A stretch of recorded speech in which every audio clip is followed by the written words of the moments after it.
नमस्कार देवियों और सज्जनों, वैदिक दुनिया में आपका स्वागत है। आज का विषय है आत्मा। आत्मा का जन्म कैसे हुआ? आत्मा का मूल निवास स्थान कहाँ है? आत्मा किस प्रकार सृष्टि चक्र में प्रवेश करती है? सृष्टि चक्र से मोक्ष किस प्रकार संभव है?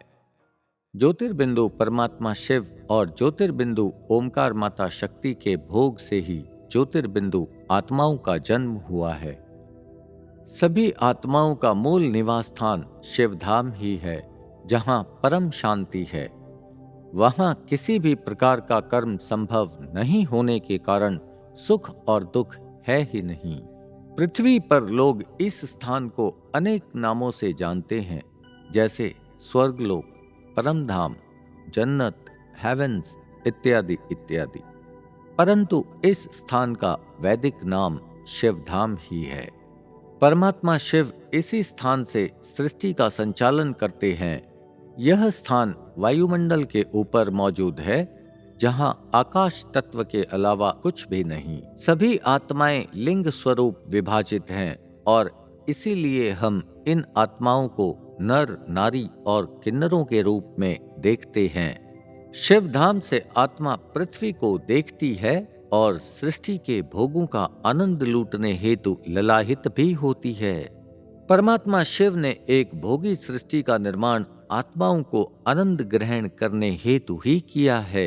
इसी आनंद के चक्कर में आत्मा फंसती है और इस विशाल सृष्टि चक्र में प्रवेश करने का निर्णय लेती है।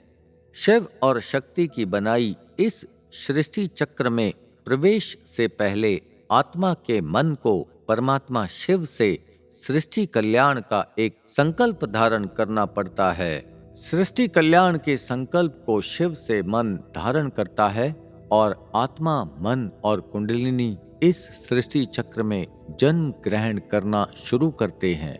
यह विशाल चक्र 84 लाख योनियों से बना है और आत्मा को इसे पार करके मानव जन्म तक पहुंचने में तकरीबन 2500 वर्ष का समय लगता है। आत्मा को अपना संकल्प पूरा करने के लिए मानव शरीर की प्राप्ति 7 बार होती है और अगर इन 7 जन्मों में आत्मा अपने संकल्प को पूरा नहीं कर पाती है तो उसे दोबारा इस चक्र में घूमना पड़ता है। मानव शरीर ही एकमात्र ऐसी योनि है जिसमें संकल्प की पूर्ति संभव है। संकल्प की पूर्ति के पश्चात ही मोक्ष संभव है। संकल्प का ज्ञान मानव को मुक्ति मंत्र के जाप से बड़ी ही आसानी से प्राप्त हो जाता है।